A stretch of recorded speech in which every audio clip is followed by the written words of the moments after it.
Welcome to Business Innovators Radio, featuring industry influencers and trendsetters sharing proven strategies to help you build a better life right now.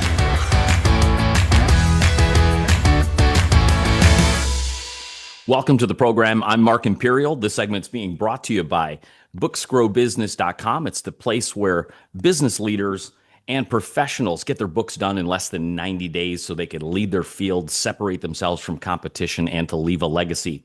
Joining me on this segment is Brian Mejias and Ariel Isakov from Abbistar. Ariel, Brian, welcome to the program. Pleasure to meet you. Good to meet you, man. Thank you. Tell us a little bit about your work and who are the types of folks that you help. Either one will want to start out. Okay, fair enough. Well, life settlement is a tried and true industry for that matter. It's been around since the late 1600s, dating back to Lloyd's in London, underwriting insurance policies for a lot of the maritime sea folk at that point. Here in the United States, essentially it took off in 1911 when the U.S. government decided that a life insurance policy was no different as an asset than your home, stocks, bonds, or anything of that nature.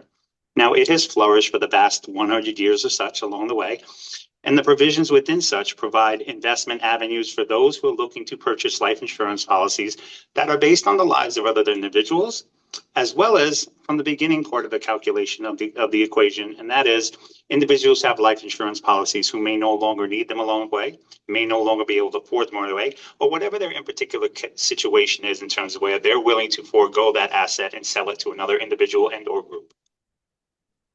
Right on. Are there any, myths or misconceptions floating around out there regarding life settlements? And what could you say about these myths or misconceptions? What do you hear out there? Sure. Well, the first one and probably the most predominant is, look, there's no hiding from the fact it is a morbid industry. It is a morbid asset. You're essentially buying, an instrument that is based on essentially the life or thus the death of an individual along the way. But it is a tried and true asset out there that, from the origin by which a policy is first taken out by an individual, that it accumulates value and interest along the way. If you're purchasing, such as yourself, a $10 million policy, for instance, it is a $10 million death benefit out there. Now, at some point in your life, you may decide that you may no longer need it, or you may decide, look, I can't afford the premiums for this. Rather than allow it to go into default and thus cancellation by the insurance company, you give essentially life settlement and life insurance providers out there an opportunity to buy it from you. So thus you actually recoup some of the value you've actually put into that along the way. And then as far as the other side, that being the investors, they now have an invested instrument, like I mentioned before, no different than if they invested in a property, real estate, stocks, bonds, or annuities. I see. That makes a lot of sense. Now, there's little information that I see around there. People don't talk about this that much. Are there any limitations to these instruments? Or, if somebody was considering something like this, or if they themselves were holding a policy that they couldn't use anymore, what limitations or anything that they should know about it that maybe they don't know? Well, sure. That there are tried and true practices, no different than, as I mentioned, some of the other, avenue of instruments of investments along the way. You want to make sure that the policy itself is underwritten by a reputable carrier. Anything from the proverbial John Hancocks or the Lincoln Financials of the world, to make sure that you have a safe and secure policy that will be honored by the insurance company upon the benefit being paid out. There is actually, a diligence that's paid towards any and all of the investors as well. The prototypical, know your client, making sure that they're accredited investors along the way.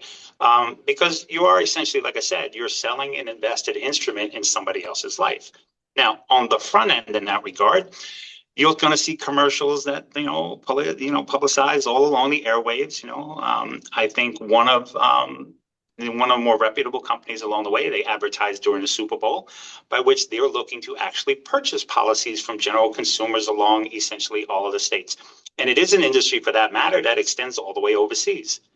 Aside from the United States, the European community has a very large portfolio of life insurance policies that are either being bought and or sold on the public market as well. Right on. What inspired you to get into this field to begin with? Kind of take us back and tell us how you got started. Well, it kind of started for us. I would probably hazard around 6 or 7 years ago, but even that, I would underestimate the amount of years that are put into this. We have a collective team here at Abbistar that extends upwards of 15, 16, 17 years. And our relationships, because it's a very narrow niche in terms of the community. In the United States alone, there are less than 50 life settlement providers out there, and Abbistar is one of those 50. So we all have strong relationships with all the other providers. I know I don't, and I'm sure they would share the same sentiment that tells you we don't see each other as competitors. Essentially, the one obstacle that most of us have shared along the way over the last, I would say 2 to 3 decades, like I mentioned, some have been in a lot longer, is just most people are unaware. There's a common stat that's out there that has not changed at least over the last 20 years. 90% of the population, especially here in the United States, knows nothing about life settlement and the opportunities that it provides for both ends of that equation, being in someone who does have insurance policies who's willing to sell or release it, and or those who might be willing to invest in the policies. Before I ask you my last question, is there anything that I didn't think to ask you regarding life settlement that you feel is really important to share? No, it is a very simplistic, concept when you think about it in the long run. Many of us, including yourself, I'm sure, your grandparents at one point bought you a savings bond, and that savings bond, when it matures, was $100. Great. Life insurance policies, for the most part, are no different. Now, there are variances to different components of different types of life insurance policies out there. Some are written, to accumulate value. Some are written essentially, in a sense, to, mark against or protect themselves against, rising interest rates along the way. Here at Abbistar, most, if not all of our policies are situated on a standard level of premiums that are being paid, a very fair and reasonable market value by which we're purchasing it, and as well as on the investor side, putting together essentially one of the more safer investments out there. So hypothetically, if you bought a $1 million policy from us, when that policy matures, it's going to be valued, and the payout for the death benefit of that is going to be $1 million. There's nothing else that's integrated or can distort from that fact. Terrific information, Brian. For those listening that are interested and would love to connect with you and learn more, where can they find you? Okay, you can find us essentially just through a simple Google search out there. There are a number of websites that we have out there. There's one consumer portal for information regarding those who would like to sell a policy. There is an investors portal at investabbistar.com. There is a general website out there which gives you information just on Abbistar and its own at abbistar.com. There's a number of sources out there. We provide an 800 number for toll-free convenience for everybody. And all we're looking for at that point is just to initiate and establish a simple conversation, an interest in an industry that's been around for decades upon decades that, unfortunately, like I said, most people just aren't aware of.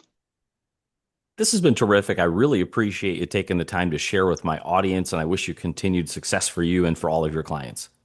Absolutely. I look forward to hearing not just from them, but you as well in the future. And hopefully, no matter what we're talking about, whether or not you're on that avenue of selling essentially a policy and or investing in it, we're open for any and all discussions regarding that. That was Brian Mejias and Ariel Isakov with Abbistar. And the segment's brought to you by booksgrowbusiness.com. It's the place where professionals and business leaders get their books done in less than 90 days to lead their fields, grow their businesses, and to leave a legacy. That's all for now. I'm Mark Imperial, and thanks for joining me.